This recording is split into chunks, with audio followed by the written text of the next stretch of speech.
சில வருடங்களுக்கு முன்பு நான் ஸ்ரீலங்கா நாட்டிற்கு போயிருந்தேன். ಕೆಲವು ವರ್ಷಗಳ ಹಿಂದೆ ನಾನು ಶ್ರೀಲಂಕಾ ಭಾಗಕ್ಕೆ ಹೋಗಿದ್ದೇನೆ.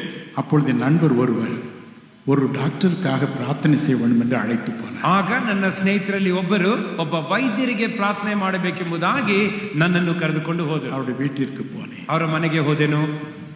வீட்டிற்குள் நுழையும் பொழுதே ಮನೆಯಲ್ಲಿ ಹೋಗುವಾಗ ಒಂದೇ ನಾಥ, ஏதோ அழுகி இருப்பது போன்ற நாற்றம், ಏನೋ ಕೊಳೆತು ಹೋದ ಹಾಗೆ ಒಂದು ಗಬ್ಬು ವಾಸನೆ.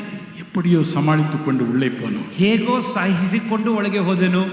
அந்த வீட்டில் 3 பேர் வசித்து வந்தார்கள். ಆ ಮನೆಯಲ್ಲಿ 3 ವಾಸ ಮಾಡಿ ಬರುತ್ತಾ ಇದ್ದರು. டாக்டர் மெண்டிஸ் என்ற ஒரு டாக்டர், ಡಾಕ್ಟರ್ ಮೆಲ್ಲಿಸ್ ಎಂಬ ಡಾಕ್ಟರ್ ಅವರು, அவருடைய மனைவி ஒரு பெரிய வக்கீல், ಅವರ ಹೆಂಡತಿ ಒಂದು ದೊಡ್ಡ ವಕೀಲರು, ஒரே ஒரு பெண் குழந்தை, ಒಂದೇ ಒಂದು ಹೆಣ್ಣು ಮಗಳಿದ್ದರು. அவருடைய உறவினர்கள் அவர் மீது பொறாமை கொண்டார்கள். ಅವರ ನೆಂಟರಿಷ್ಟರು ಇವರ ವಿಷಯದಲ್ಲಿ ಮತ್ಸರಗೊಂಡರು. அவருடைய வீட்டிற்கு சாபம் வர வேண்டும் என்று ಮಂತ್ರ ತಂತ್ರಗಳು செய்தார். ಇವರ ಮನೆಗೆ ಶಾಪ ಬರಬೇಕೆಂಬ ಸಲುವಾಗಿ ಮಂತ್ರ ತಂತ್ರಗಳನ್ನು ಮಾಡಿದರು. வீட்டிற்குள் நுழையும் பொழுது ஒரு பெரிய பலா மரம் அங்கு இருந்தது. ಮನೆ ಒಳಗೆ ಹೋಗುವಾಗ ಒಂದು ದೊಡ್ಡ ಹಲಸಿನ ಹಣ್ಣಿನ ಮರ, ஏராளமான பழங்களை அது கொடுக்க. ಆ ಮರ ಹೇರಳವಾಗಿ ಹಣ್ಣುಗಳನ್ನು ಕೊಡುವಂತ ಒಂದು ಮರ. ஒரு காரணமுமின்றி அந்த மரம் அப்படியே செத்து போனது. ಒಂದು ಕಾರಣವಿಲ್ಲದೆ ಈ ಹಲಸಿನ ಮರ ತಾನಾಗಿಯೇ ಸತ್ತು ಹೋಯಿತು. ஏன் என்று யோசித்தார். ಯಾಕೆ ಎಂಬುದಾಗಿ ಆಲೋಚಿಸಿದರು. விளங்கவில்லை, ಅರ್ಥವಾಗಲಿಲ್ಲ. அடுத்தபடியாக அவருடைய காலில் நோய்கள் தோன்றின. ತರುವಾಯ ನೋಡುವಾಗ ಅವರ ಕಾಲಿನಲ್ಲಿ ಬೇನೆಗಳು ಉಂಟಾದವು. இடுப்பிற்கு கீழே 2 கால்களும் அழுகி போயின. ನಡಕ್ಕಿಂತಲೂ ಕೆಳಗೆ 2 ಕಾಲುಗಳು ಸಹ ಕೊಳೆತು ಹೋದವು. ஒரே நாற்றம், ಒಂದೇ ನಾಥ. 2 கால்களில் எண்ணெய் மாத்திரம் பூசி வைத்திருந்தார். 2 ಕಾಲುಗಳಲ್ಲಿ ಎಣ್ಣೆಯನ್ನು ಸಾವರಿ ಇಟ್ಟಿದ್ದರು ಅಷ್ಟೇ. நான் அவரிடம் கேட்டேன். ನಾನು ಅವರ ಬಳಿಯಲ್ಲಿ ಕೇಳಿದೆನು, நீங்கள் டாக்டர்களை பார்த்தீர்களா? ನೀವು ವೈದ್ಯರ ಬಳಿಯಲ್ಲಿ ಹೋಗಿ ತೋರಿಸಿದ್ದೀರಾ? அவர் சொன்னார், ಅವರಂದರು, நானே ஒரு தலை சிறந்த டாக்டர், ನಾನೇ ಒಬ್ಬ ತಜ್ಞ ವೈದ್ಯನು, எனக்கு தெரியும் இதற்கு மருந்து கிடையாது, ಇದಕ್ಕೆ ಔಷಧಿ ಇಲ್ಲ ಎಂಬುದು ನನಗೆ ಚೆನ್ನಾಗಿ ಗೊತ್ತದೆ ಅಂದರು. அவர் சொன்னார், ಅವರಂದರು, பிரதர், ಸಹೋದರರೇ, நீங்கள் ஜெபம் பண்ணுங்க, ನೀವು ಪ್ರಾರ್ಥನೆ ಮಾಡಿರಿ, நீங்கள் ஜெபம் பண்ணுங்க, ನೀವು ಪ್ರಾರ್ಥನೆ ಮಾಡಿರಿ, என்னை ஆண்டவர் சுகமாக்குவார், ನನ್ನನ್ನು ದೇವರು ಆರೋಗ್ಯಗೊಳಿಸುತ್ತಾನೆ, அதற்குத்தான் உங்களை வரவழைத்தேன், ಅದಕ್ಕಾಗಿಯೇ ನಿಮ್ಮನ್ನು ನನ್ನ ಮನೆಗೆ ಬರಮಾಡಿದ್ದೇನೆ.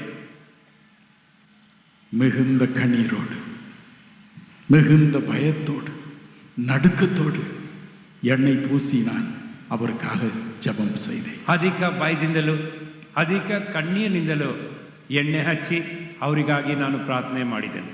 என்றாலும் என் மனதின் கவலை தீரவே இல்லை. ಆದರೂ ನನ್ನ ಮನಸ್ಸಿನ ಚಿಂತೆ ನೀಗಲಿಲ್ಲ.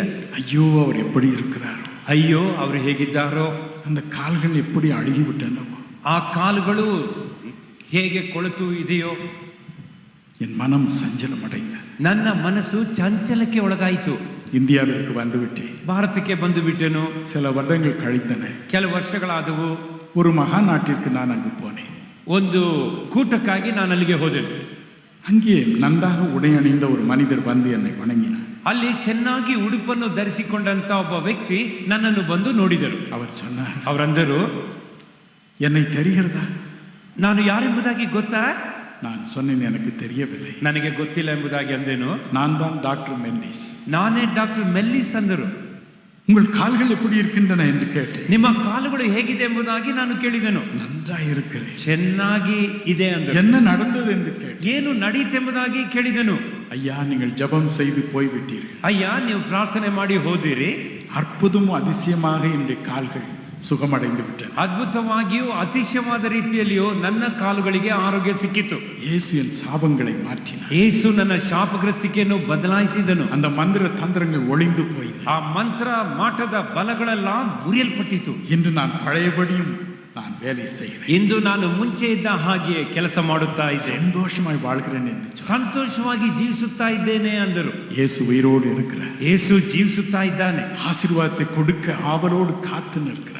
ಆಶೀರ್ವಾದವನ್ನು ಕೊಡುವುದಕ್ಕಾಗಿ ಹಂಬಲದಿಂದ ಕಾದಿದ್ದಾನೆ. என் அன்பு சகோதர சகோதரி, ನನ್ನ ಪ್ರಿಯ ಸಹೋದರ ಸಹೋದರಿಯೇ, உங்கள் வீட்டிலும் சாபம் இருக்கிறதா? ನಿಮ್ಮ ಮನೆಯಲ್ಲಿಯೂ ಶಾಪವಿದೆಯಾ?